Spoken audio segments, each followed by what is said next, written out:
नमस्कार दोस्तों। आज जिस घटना की कहानी आप लोगों के सामने लेकर आ गया हूं, उस कहानी को सुनकर आप एक ऐसी असमंजस में पड़ जाएंगे कि हम जिंदगी में करें तो करें क्या, जिए भी नहीं क्या। जहां देखो वहां भूतिया घटनाओं के बारे में ही सुनने को मिलता है, कहीं पे भी कुछ भी घट जाता है भाई। आज की भी यह घटना रंजन नाम के व्यक्ति के साथ कुछ इस तरीके से ही घटी थी। रंजन, जो कि भूत प्रेत जैसी चीजों से बहुत ज्यादा घबराता था। कभी भी भूत प्रेत का कोई सीरियल भी टीवी में लग जाता था तो तुरंत अपनी आंख बंद कर लेता था, तकिया से कान वान दबाने लगता था। मतलब इसको एक अलग ही लेवल का डर था। लेकिन फिर भी जिंदगी जीना तो बहुत ज्यादा जरूरी था। एक दिन की बात है, रंजन की मौसी जी की तबीयत बहुत ज्यादा खराब हो जाती है। रंजन के मम्मी पापा उसको बहुत फोर्स करते हैं कि जा एक बार मौसी जी से मिलकर आ जा, बहुत समय हो गया है, तू उनसे मिला भी नहीं है। रंजन बिहार के एक छोटे से गांव का रहने वाला था, बहुत ही छोटे से गांव का। और जो उसकी बुआ जी थी वो पटना में रहती थी। ये बोलता है कि ठीक है जाऊंगा तो ऐसे नहीं, मैं कम से कम 3-4 दिन रुक के आऊंगा। मम्मी बोलती चल अच्छी बात है, इसी बहाने बुआ जी को एक थोड़ा सहारा भी मिल जाएगा तेरे नाम का, वैसे भी घर पे पड़े पड़े करता क्या है। मम्मी ने इसका सामान पैक करी और ये दिन में बस पकड़ के पटना के लिए निकल गया। पटना में बढ़िया बुआ जी के घर पे 4-5 दिन स्टे किया है और फिर देखा कि बुआ जी की तबीयत थोड़ी ठीक है तो अपनी बैग उठाया और निकल पड़ा। लेकिन उस दिन बारिश बहुत ज्यादा हो रही थी। बारिश के बहुत ज्यादा होने की वजह से जितनी भी बसें थी वो बहुत ज्यादा लेट चल रही थी और कुछ कुछ बसें तो कैंसिल भी हो गई थी। इसके गांव की बस जो कि शाम के 4 बजे थी वो इतनी पोस्टपोन्ड हो गई कि उसका समय हो गया रात के लगभग 9 बजे का। क्योंकि रोड में पानी बहुत भरा हुआ है और विजन भी क्लियर नहीं है, मूसलाधार बारिश हो रही है। सन 2015 की बात कर रहा हूं, अभी से ठीक कितने साल पहले, 9 साल पहले की। तो भैया फिर भी क्या कर सकते थे, कोई ऑप्शन नहीं है। अब इसको ज्यादा दिन बुआ के घर रहना भी नहीं था, अपने घर की याद भी आ रही है। ये बैठ गया बस में, बस आई तो निकल पड़ा। क्या होता है कि बस चल रही है चल रही है। अब देखो जैसे समझ लो ये सीधा सीधा रास्ता है, सीधे सीधे रास्ते में बस चल रही है। अब इसका जो गांव है ना वो ऐसा कट के है, मतलब सीधे सीधे रास्ते से ऐसा कट के एक दूसरा रास्ता जाता है, वहां पर इसका गांव है। तो क्या होता है वो बस निकली तो थी इसके गांव तरफ ही जाने के लिए, लेकिन इसके गांव वाला रास्ता कच्चा रास्ता था। तो बहुत ज्यादा बारिश हो गई थी, इस वजह से उस रास्ते में बहुत पानी भर गया था, बहुत कीचड़ हो गया था। और ये वाली बात की खबर अपने बस वालों को थी, इसलिए बस वालों ने लास्ट मोमेंट में क्या फैसला किए, बस निकली तो है अपने डेस्टिनेशन में जाने के लिए, जाना तो पड़ेगा ही, इसलिए बस को सीधे सीधे ही लेके जाएंगे मेन रोड से। ये कच्ची सड़क वाले रास्ते से नहीं जाएंगे। वो जो 1-2 गांव पड़ते हैं उस कच्ची सड़क में उनको स्किप करेंगे, सीधे सीधे ही जाएंगे और जो मेन डेस्टिनेशन है वहां पे पहुंच जाएंगे मेन रोड से होते होते ही। अब ये बात की अनाउंसमेंट बस स्टार्ट होने के लगभग 1 घंटे बाद हुई। तो सब लोग, जितने लोग बैठे हुए थे, सबको बहुत टेंशन हो गई कि क्या करें क्या करें। लेकिन जितने भी लोग थे उनमें से कोई भी रंजन के गांव वाला नहीं था। रंजन का गांव पहले पड़ता है इस कच्चे वाले रास्ते से जाओ तो, फिर उसके बाद एक दूसरा गांव पड़ता और उसके बाद ये डेस्टिनेशन पड़ता जो बस का बिल्कुल टर्मिनेशन पॉइंट था। ठीक है, इसीलिए जो लोग उस गांव में उतरने वाले थे, आखिरी वाले गांव में उतरने वाले थे, वो बोलते हैं कि ठीक है अगर बस उस तरफ से नहीं जा रही है तो हम एकदम जहां पे बस एंड हो रही है वहीं पर उतर जाएंगे और वहां से ऑटो लेके अपने गांव की तरफ चले जाएंगे। लेकिन रंजन को मालूम था जहां तक ये बस जाती है, जिस बस स्टैंड में जाके ये बस रुकती है, वहां से मेरे गांव के लिए कोई ऑटो रिक्शा वगैरह नहीं मिलेगा। इसलिए बाय डिफॉल्ट मजबूरी में मुझे बस से बीच सड़क में उतरना पड़ेगा और उस बीच सड़क से उतर के वो कच्चा वाला रास्ता पकड़ के पैदल पैदल मुझे अपने गांव तक जाना पड़ेगा। उस कच्चे वाले रास्ते से इसी गांव की दूरी लगभग 4 किलोमीटर की थी, लेकिन कोई ऑप्शन भी तो नहीं है। किस्मत से इसके पास छाता है। बस लगभग 11:30 बजे के आसपास उस पॉइंट में पहुंची है जहां पर रंजन को उतरना था और रंजन अकेला उतरता है। यहां पे बारिश जो इतनी तेज थी अब तक वो थोड़ी कम हो गई थी, लेकिन हाँ रोड, सड़क, रास्ता इतना ज्यादा खराब हो चुका था कि कहां पर क्या हो जाए, कहां पर फिसल के मुंह के बल गिर जाए, हम किसी को कुछ समझ में आ ही नहीं सकता था। रंजन ने अपना छाता खोला और धीरे धीरे उस कच्चे रास्ते की तरफ बढ़ चला। रंजन को ज्यादा अंदाजा भी नहीं था कि कहां पे ज्यादा कीचड़ हुआ है, कहां पे ज्यादा गड्ढा हो गया है, कहां पे मैं घुस के गिर जाऊंगा, कुछ समझ में नहीं आ रहा है। लेकिन फिर भी भगवान भरोसे ये चले जा रहा है। एक तो ये बारिश का खौफ, एक तो ये माहौल का खौफ। इसके मन में एक अजीब ही डर पैदा कर दिया। जैसा मैंने आपको स्टार्टिंग में बताया कि रंजन ऐसी सारी चीजों से बहुत बहुत ही ज्यादा घबराता था, अभी तो उसके साथ ये वाली सिचुएशन हो गई कि ठंडी ठंडी हवा चल रही है, इतनी जोरों की बारिश चल रही है, फिर भी उसके पूरे बदन में सर से लेकर पैर तक पसीना छूटा जा रहा है। दिल की धड़कन इतनी तेज बढ़ चुकी है जिसकी कोई लिमिट नहीं। इसने अब लगभग आधा रास्ता वाला क्रॉस कर दिया। पूरी तरह से सुनसान है, कोई स्ट्रीट लाइट भी नहीं, शायद गांव में लाइट चली गई है बारिश की वजह से, इसलिए लाइट्स भी बंद है, इसलिए इसने अपने मोबाइल में फ्लैश लाइट ऑन करके रखा है। उस समय ना इतने ऐसे मल्टीमीडिया मोबाइल नहीं चलते थे, उस समय सिंपल वाले मोबाइल चलते थे ज़्यादा, और उसके ऐसे सामने ऐसी ऐसी लाइट रहती थी, तो उससे वो चले जा रहे हैं। 2 किलोमीटर 2.5 किलोमीटर का इसका घर बचा रहा होगा। ये चल रहा है, इसको पीछे से अचानक से घुंघरूओं की आवाज सुनाई देती है। सोचो, जो व्यक्ति भूत प्रेतों से डरता है, घने अंधेरे में अकेला चला जा रहा है, बारिश वाला डरावना माहौल बना हुआ है, बीच जंगल में उसको घुंघरूओं की आवाज सुनाई दे दे तो उसको क्या फील होगा? वैसे ही रंजन को फील हुआ। दिल की धड़कनें और भी ज्यादा बढ़ गई। क्या करूं क्या नहीं कुछ समझ में नहीं आ रहा था। वो अपने कदमों की रफ्तार बढ़ा दिया और सीधे सीधे और भी ज्यादा तेज चलने लगा। लेकिन वो घुंघरूओं की आवाज रुकी नहीं। जैसे जैसे ये दौड़ने जैसे करता वैसा वैसा ये फील होता कि घुंघरू पहन के कोई तो इसके पीछे दौड़ रहा है। जब हद से ज्यादा हो गई, इसने मन में बोले, अरे यार इसकी ऐसी तैसी मैं पलट के देखता हूं। ये जैसी पलट के देखता है तो क्या पाता है कि इसके पीछे एक कुत्ता खड़ा हुआ है, काला कुत्ता जिसकी आंखें चमक रही है रेड कलर की। अब देखो, चमकने का ये भी कारण हो सकता है कि इसके मोबाइल वाला जो फ्लैश लाइट था वो ऑन था और ये पलटकर सीधे लाइट उसकी तरफ ही मारा था देखने के लिए, क्योंकि अंधेरा है ना। तो इसने देखा कि वो फ्लैश लाइट उसकी आंखों में पड़ रही है और चमक रही है उसकी आंखें। बड़ा डरावना वो कुत्ता लग रहा है। और ना वो कुत्ते ने पैरों में घुंघरू पहन कर रखा हुआ है, वो इसके पीछे चल रहा था। इसने सोचा छोड़ो, कुत्ता ही है, होगा कोई आवारा रोड का कुत्ता। थैंक गॉड कुछ और नहीं है जो मैं सोच रहा था। ये पलटकर वापस से चलना शुरू कर देता है। 10-15 कदम चला ही कि दिमाग में अचानक से आता है कि 1 मिनट, ये कैसे पॉसिबल हो सकता है कि कोई कुत्ता घुंघरू पहन के चले? देखो, रोशनी कुत्तों की आंखों में पड़ती है तो उनकी आंखें हरी नीली टाइप की चमकती है कुछ, उसकी आंखें लाल लाल कैसे चमक रही थी? ये सारी चीजों से उसके दिमाग में क्लिक किया, नहीं कुछ तो गड़बड़ है। वो तुरंत पलटकर वापस से देखता है उसी तरफ लाइट मार के, तो क्या पाता है? वो कुत्ता जो कि पहले नॉर्मल हाइट का छोटा कुत्ता दिखाई दे रहा था, अब वो काफी बड़ा दिखाई दे रहा है। इसकी हाइट लगभग 6 फीट की रही होगी और वो कुत्ता इतना बड़ा दिखाई दे रहा था अपने नॉर्मली खड़े होके, 4 पैर में खड़े होके, कि उसके सीने तक आ रहा हो। तो सोचो, पहले जो कुत्ता इसके घुटने तक भी नहीं आ रहा था हाइट में, वो इसके सीने तक आता हुआ इसको कैसे दिखाई दिया?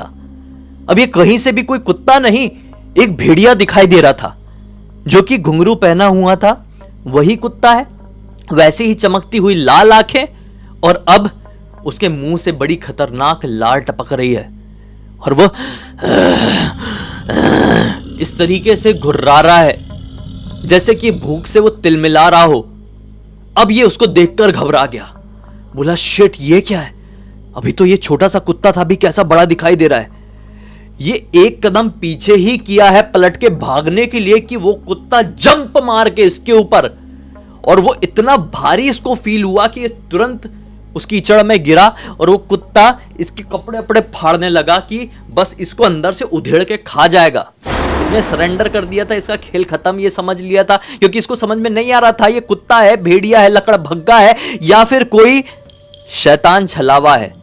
इसको समझ में नहीं आ रहा था और ये इस सिचुएशन के सामने सरेंडर कर चुका था। हद से ज्यादा डर गया था, क्योंकि ये बहुत डरता था, मैं बार बार बता रहा हूं। ये अपनी आंखें बंद कर लिया और फिर छोड़ दिया। मैं गया, लेकिन अचानक से रियलाइज हुआ, नहीं मेरे मम्मी पापा कैसे सरवाइव करेंगे मेरे बिना, वो कैसे जिएंगे? और उसी समय उसने मन में, वो साईं बाबा को बहुत मानता था, साईं बाबा का नाम लिया और बोला कि मुझे बचा लो कैसे भी करके आज। और अचानक से उसको फील हुआ, उसने सच्चे मन से पुकारा था। देखो, सच्चे मन से आप किसी भी शक्ति को पुकारो, किसी भी पॉजिटिव एनर्जी को याद करो, किसी ना किसी रूप में आपकी रक्षा करने आ जाती है। वो पता नहीं किस रूप में है, लेकिन वो कुत्ता आई करके ऐसे चिल्लाया जैसे कुत्ते चिल्लाते हैं, उनको जैसे कोई मारे तो कैसे चिल्लाते हैं कुत्ते, वो ऐसा चिल्लाया और तुरंत एक झटके में विद इन 1 सेकंड इसके शरीर से गायब। ये तुरंत अपनी आंख खोला, क्या देखता है कि सिर्फ झमझम झमझम बारिश हो रही है, बिजली कड़क रही है और बिजली के फ्लैश से दिखाई दे रहा है कि ये सड़क पूरी तरीके से सुनसान है। कोई आसपास कुत्ता भेड़िया छलावा नहीं है, कुछ नहीं है।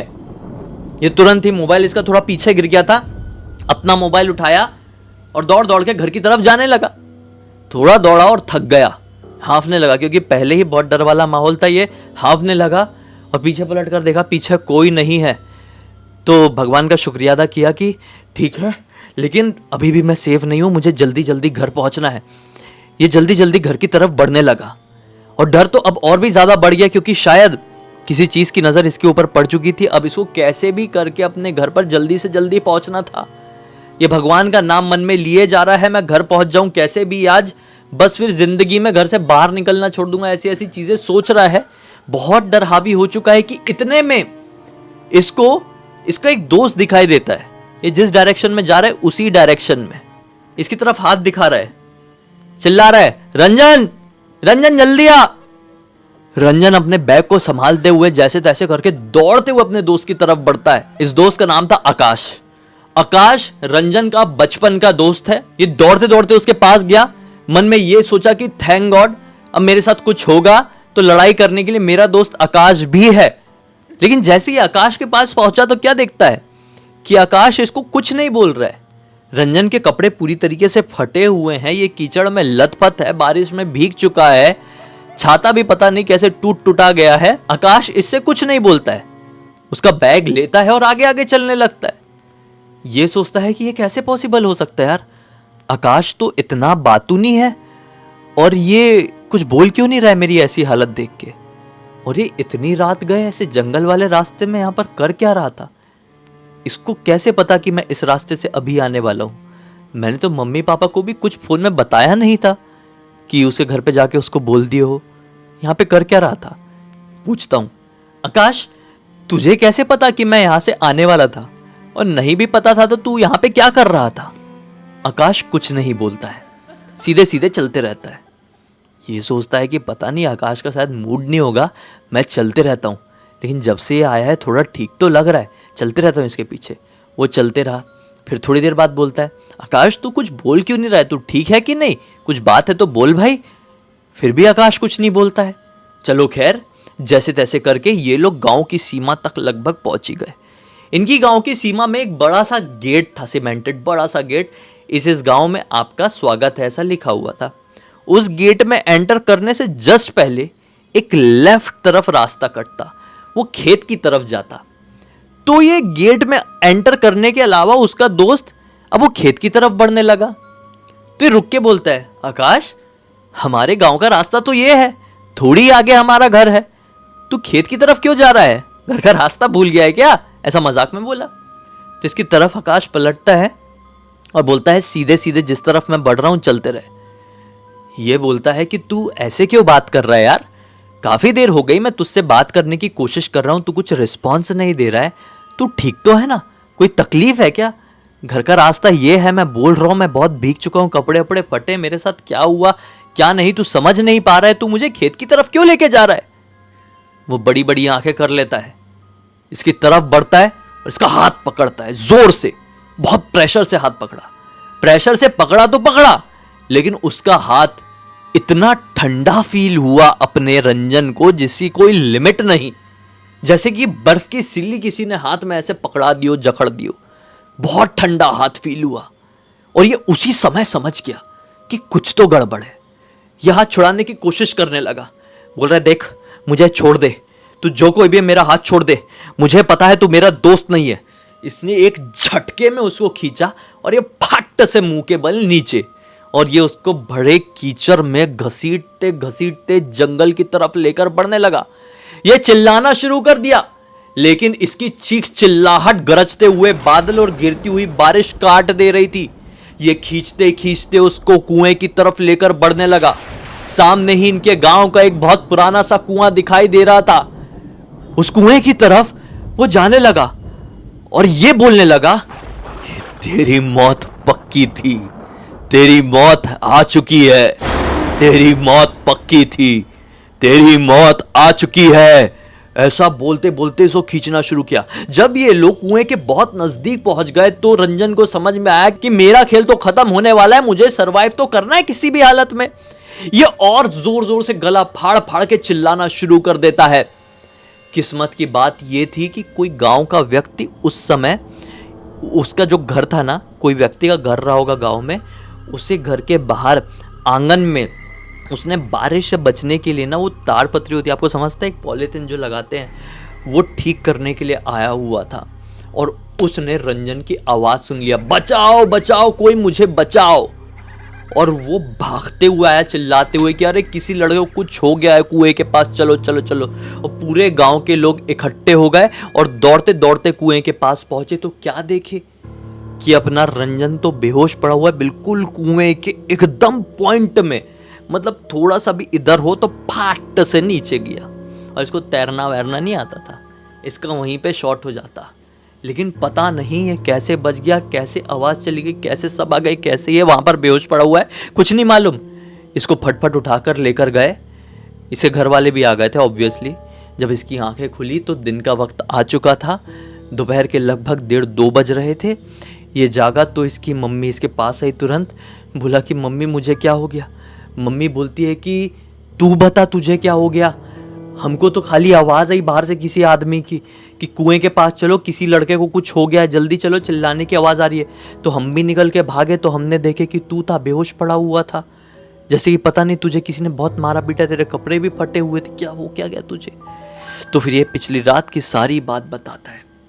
तब जाकर गांव का एक और आदमी घर पे आया हुआ था इनके, वो बताता है कि भाई पिछले काफ़ी दिनों से ये सुनने में आ रहा है, रात बेरात जो कोई भी अपने गांव की तरफ आ रहा है मेन रोड से, उन्हें कई छलावे दिखाई दे रहे हैं, कई चुड़ैलें दिखाई दे रही है। किसी को एक बड़ा सा बिल्ला दिखाई देता है, तो किसी को जैसे अपने रंजन को दिखाई दिया एक बड़ा सा कुत्ता, किसी को शेर चीता, किसी को कोई खतरनाक प्रेत आत्मा। हमारे गांव के आसपास कोई छलावा घूमने लगा है। इतने में ही इसे घर पर आता है आकाश। आकाश अपने दोस्त की ऐसी हालत देखकर घबरा गया और रंजन तो अपने दोस्त को देख के डर ही रहा है कि तू ही था साले जो कुएं की तरफ मेरे को लेकर बढ़ रहा था। ये बोलता है कि क्या बात कर रहा है भाई, तुझे यकीन नहीं होता तो मेरी मम्मी से पूछ ले। मेरी मम्मी की तबीयत खराब थी पिछली रात को बहुत, तो मैं उनके साथ ही उनके बिस्तर के जस्ट नीचे ही सो रहा था। मैं 1 मिनट के लिए भी अपने घर से बाहर नहीं निकला था। मेरे सुनने में आया कि तेरे साथ ऐसा ऐसा हो गया। तो फिर इसने फिर से पूरी बात बताया। आकाश ने बोला कसम खाता हूँ भाई मैं कुछ नहीं किया, मैं घर पे ही था, मेरी मम्मी से पूछ लेना तू। जब इसने इतने कॉन्फिडेंस से बोला तब समझा। फिर गांव के लोगों ने भी समझाया कि नहीं वो आकाश नहीं रहा होगा, क्योंकि आकाश को भी हमने कल घर से बाहर निकलते हुए नहीं देखे। इनफैक्ट गांव का कोई भी व्यक्ति कल घर से बाहर नहीं निकला होगा, क्योंकि इतनी ज़्यादा बारिश हो रही थी। तेरे साथ जो कुछ भी हुआ वो गांव में घुसे एक नए नए छलावे की वजह से ही हुआ। उस दिन के बाद से रंजन अपने घर से रात के समय कभी बाहर नहीं निकला, कभी भी। लिटरली आज इतने साल हो गए। इस पूरी घटना की जानकारी मुझे किसी और ने नहीं बल्कि खुद रंजन ने इंस्टाग्राम पर लिख कर भेजा। बोला कि पूरी दुनिया को बताओ कि ऐसी ऐसी चीज़ें कभी भी किसी के भी साथ क्रिएट हो सकती है। खैर अब इसी एक नोट के साथ इस कहानी का अंत करते हैं। अब तक इस वीडियो को देख लिए तो लाइक ज़रूर कर देना, चैनल को सब्सक्राइब करके बेल आइकन दबा के ऑल के ऑप्शन में क्लिक करना, क्योंकि इसी तरह के हैरान कर देने वाले खौफनाक वीडियोस डेली आप लोग के सामने लेके आता रहता हूँ। इंस्टाग्राम के लिंक इस वीडियो के डिस्क्रिप्शन बॉक्स में मिल जाए, क्लिक करके डायरेक्टली वहाँ पर पहुँच जाना। और इसी तरह की कोई भी कहानी, टॉपिक या जानकारी आप लोग के पास भी है तो लिख भेजना। हो सकता है हमारा अगला वीडियो कल आपके हिसाब से बन रहा हो। तो चलिए कल फिर से मिलते हैं, तब तक के लिए बहुत बहुत धन्यवाद। आपका दिन शुभ हो।